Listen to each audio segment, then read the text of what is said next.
Todas as famílias felizes se parecem umas com as outras. Cada família infeliz está infeliz à sua maneira. E começando o livro desse jeito, Tolstói não apenas se propõe a escrever sobre famílias infelizes, sobre adultério, sobre problemas familiares, mas ele se propõe a escrever personalidades completamente diferentes, tomando decisões e convivendo, coabitando em uma mesma família. E é um livro que, com uma narrativa simples, propõe a entrar dentro da cabeça dos personagens e fala sobre fé, sobre sociedade, sobre família, sobre casamento, sobre dilemas morais. Ele fala sobre o que acontece quando a gente deposita todos os nossos vazios, todas as nossas faltas em uma pessoa, como se ela pudesse suprir absolutamente tudo. Anna Karenina era uma mulher belíssima e muito inteligente, só que ela também era profundamente insatisfeita com a vida dela. Ela tinha um casamento que ela acreditava que o marido dela não amava ela. Ela, pela vez dela, também achava que não amava o marido dela. Quando ela conhece a pessoa de Vronsky, que é um outro homem da história, ela se apaixona. E ela não encontra só a promessa de uma paixão avassaladora. Ela encontra nele a resposta às dúvidas dela. E ela se agarra a ele como se ele pudesse suprir todas as carências dela. Então ela cria uma existência mais livre, mais intensa, e aí ela se joga nessa paixão. Só que esse não é um caminho de mil maravilhas. Existem inúmeros fatores que ela não considerou de primeira, que é o quanto ela seria julgada socialmente, como ela perderia o contato com o filho dela. O Vronsky surge como uma pessoa que tá caçando, que deseja a Anna e quer pegar o osso. E ela vê nele a rota de fuga e transformou basicamente ele no fundamento da nova vida dela. Ele era o centro de tudo. Por ele, ela se afastou do marido, ela se afastou do filho, ela perdeu tudo. Foi rejeitada socialmente, vista com maus olhos. E aí aquele relacionamento que surgiu no primeiro momento como algo leve, algo que vai proporcionar mais liberdade, ganhou o peso de ter que justificar todas as perdas que ela já teve. Então não podia ser um relacionamento bom, tinha que ser um relacionamento ótimo. O Vronsky não poderia ter olhos para outras pessoas, ele teria que olhar só para ela, não ter vida fora daquilo ali, porque ela não tinha. E constantemente a Anna precisava saber se aquela escolha que ela tomou tinha valido a pena. Só que nenhum relacionamento suporta facilmente esse peso, ainda mais um relacionamento que começou como uma simples conquista. E isso não quer dizer que o Vronsky nunca tenha sentido algo verdadeiro pela Anna, porque, como o próprio livro mostra, o Vronsky ele abdica de muita coisa para estar com a Anna. Ele também perde status social, ele perde coisas na carreira dele, porque ele quer ela bem, ele gosta dela e ele entende que ela sacrificou muito para estar com ele. Mas nenhum amor, por mais sincero que seja, consegue oferecer razões suficientes para uma pessoa carente se sentir bem, se sentir com vontade de viver. Então a Anna ela esperava que o Vronsky preenchesse um vazio que já existia muito antes dele chegar. E agora convenhamos, passado o primeiro momento da conquista, a Anna não era mais uma novidade para o Vronsky. Então o amor esfriou, como qualquer amor esfria.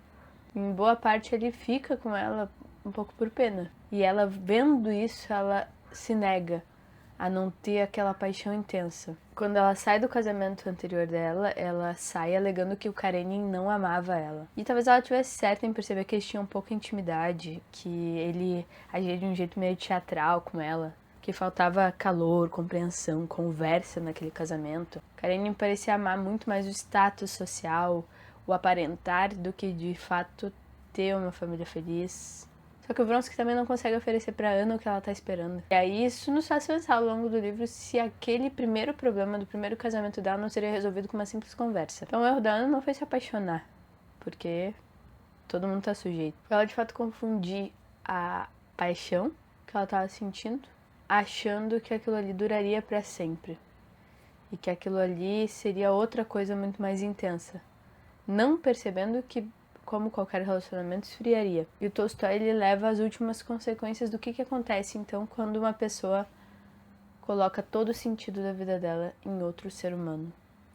falho, com seus problemas. Sentimentos podem ser sinceros e ainda assim enganar. Uma emoção muito intensa, ela pode mexer muito com a gente, mas ela não deve servir de orientação para a vida. Basear escolhas de vida em uma emoção muito forte é um erro muito grande, porque essas emoções elas acabam. E o que fica depois somos nós, com as nossas fraquezas, com as nossas carências. E todas essas reflexões elas ficam muito mais fortes com a figura do Ljófin ao longo dessa história. Porque esse livro, por mais que ele leve o nome da Ana, que é uma das personagens principais, ele não é um livro linear com a história de uma única pessoa. Existe uma outra história acontecendo concomitante, que se passa nesse mesmo universo, e é a história do Ljófin. O Ljófin é um homem muito simples, e ele não é um homem muito sábio. Basicamente, ele é um proprietário rural, ele estudou um pouco na vida dele, mas ele é meio inseguro, meio ansioso, e muitas vezes ele está muito confuso com a vida dele. Ao longo da história dele, ele enfrenta diversas crises, assim como a Ana, de ciúmes, de insegurança. Só que diferente da Ana, ele tem uma vida interior muito mais cultivada. Ele sabe ficar mais tempo sozinho e ele aprende muito no silêncio. Então os mesmos dilemas de consciência, os mesmos problemas, as mesmas dificuldades surgem para os dois e cada um lida à sua maneira, conforme a sua personalidade. Os dois são muito sentimentais, então assim, eles são dominados pelas emoções. Só que o Ljófin reflete sobre aqueles sentimentos. E a Ana, ela simplesmente age pelo impulso dos sentimentos. Enquanto a Ana, ela rompe cada vez mais com tudo aquilo que limita a paixão dela, então ela, larga tudo, ela vai atrás daquela paixão avassaladora que ela tá sentindo. Quanto mais ela rompe com o passado dela, mais ela sente que aquilo é irreversível. Já o Ljófin, ele tenta agir dentro dos limites de uma certa prudência, em que ele entende as emoções dele, mas ele também entende que ele não pode dar ponto sem nó. O casamento dele com a Kitty, ele não representa também uma união perfeita, ele tem suas dúvidas, ele tem seus problemas dentro do casamento, eles têm brigas, mas ele tenta sempre dar um jeito de remendar aquilo, de melhorar, e o olhar dele pro casamento é um olhar de estar sempre atento, estar sempre cultivando e tentando melhorar, assim como ele faz com a terra e com o campo dele. Então, à primeira vista, a vida do Ljófin é mais chata que a da Ana. A da Ana é muito mais intensa, tem muito mais mudança de ares e coisas diferentes acontecendo. A do Ljófin, ela é mais monótona. Só que dentro dessa monotonia aparente, ele tá construindo algo muito sólido. Enquanto a Ana quer que o amor mate todo o sofrimento, o Ljófin entende que uma parte do amor é sofrer. E mesmo assim o Tolstói, ele não faz aquela coisa que eu acho horrível, que é definir os personagens entre bons e maus e acabou. A Ana, ela tem seus defeitos, mas ela também tem suas qualidades. E muitas vezes a gente se identifica e se compadece demais com ela. O Ljófin não é um cara perfeito, ele tem inúmeros defeitos. E ele tá sujeito às mesmas paixões que a Ana. Mas é muito interessante que ele leva as últimas consequências das ações que foram tomadas.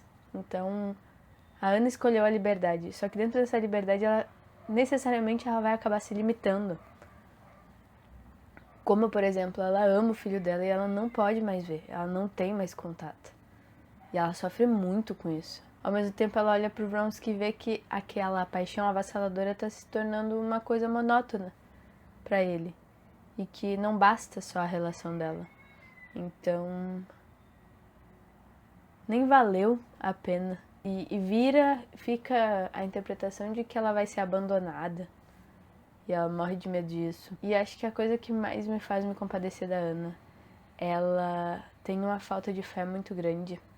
E não tô dizendo assim, ela não acredita em nada. Não, ela não acredita que a existência dela vale a pena. Como se fora do amor do Vronsky, a vida dela não fizesse sentido nenhum mais. Porque ela não reconhece o valor que ela mesma tem como ser humano. Tem quem interprete esse livro como uma crítica machista, digamos assim, né? Uma noção de que a mulher é punida pelas coisas que ela faz. E o homem não é punido quando ele faz as mesmas coisas. Mas eu acho que seria muito simplista falar sobre isso, porque dentro desse livro existe um outro personagem, que é o irmão da Ana. Então, assim, claro que é inegável que a Ana, ela socialmente é mais punida, né? Então, quando sabem que ela traiu o marido dela, ela é basicamente excluída dos círculos da alta sociedade. Ao mesmo tempo, o irmão dela, que trai abertamente a esposa dele, é acolhido nesses mesmos círculos. Ele ainda tem o prestígio social, coisa que a Ana não tem. Porém, a punição, digamos assim, tanto de um quanto de outro é muito grande, é absurda. O Stiva, que é o irmão da Ana, ele não é tratado como um vencedor ao longo da história. Ele conserva o prestígio social, continua circulando nesses mesmos espaços que a Ana é negada, mas ele tem uma vida marcada pela irresponsabilidade completa, desperdiça muito dinheiro, trai a esposa, enfraquece a própria família, deixa a esposa dele à mercê da sorte, passando dificuldade no campo. E a punição dele não é essa exclusão social, mas é a completa superficialidade. Ele vive sem considerar de forma séria a vida dele. E ele não é capaz de analisar o quanto ele perdeu ao longo do tempo em estima da família dele, em admiração da esposa dele. A decisão, mas eu não quero aqui ser simplista demais, porque o Stiva, ele não toma a mesma decisão que a Ana. A Ana se nega a ser falsa. Então, se ela vai ter um outro relacionamento, ela realmente rompe com tudo e ela vai atrás desse novo relacionamento. O Stiva, ele quer preservar a comodidade de ter uma família e ao mesmo tempo trair como se isso não fosse um problema. Então, enquanto uma não está sendo desonesta, ela está fazendo exatamente aquilo que ela está fazendo e ela não esconde, o outro age de maneira fingida. Mas isso não torna a Ana inocente e o Stiva pior do que ela.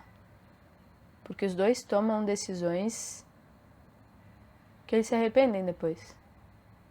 Só que com um maior ou menor grau de consciência. Eu acho que só traz mais complexidade pro livro, porque nada é 100% linear e tu não pode analisar só sobre um ângulo, tem que olhar o contexto como um todo. Eu acho que a principal mensagem desse livro é sobre não se deixar levar 100% pelas paixões, porque elas nos enganam. E pra mim, a maravilha do Tolstói é justamente essa capacidade dele de explorar as últimas consequências de diferentes atitudes e, de fato, não ser simplista de dizer assim, esse é bom, esse é mal, sabe? Que a Ana não era uma pessoa muito julgada socialmente, mas que outras pessoas na mesma situação dela talvez tomassem decisões parecidas. É uma história que dá e não dá pra julgar. A ânsia que a Ana tem é uma ânsia que todo ser humano tem. Então, é um livro muito rico, um livro muito intenso. E a mensagem que eu tiro aqui é que uma vida feliz, ela não é uma vida em que necessariamente a gente vai sentir só emoções boas o tempo todo. E que são guiadas, e também não é uma vida que deva ser guiada simplesmente pelas emoções. Mas a boa vida é aquela que é construída no dia a dia, nas coisas simples, principalmente aquilo que fica depois que as emoções passam. Então é isso, eu espero que vocês tenham gostado. Se vocês já leram, podem comentar o que vocês acharam. E se vocês não leram, eu recomendo que tenham uma chance para esse livro, ele é um livro muito bom. Essa edição que eu tô em mãos é da Martin Claret. E uma edição muito boa, adorei a tradução, não tenho problema nenhum com ela. Além de ser muito bonita, né? Tem essa imagem na capa, eu acho muito bonito a edição com foto, assim. E aqui é roxo. Eu vou ficando por aqui, gente, eu espero que vocês tenham gostado do vídeo. Beijinho e até a próxima.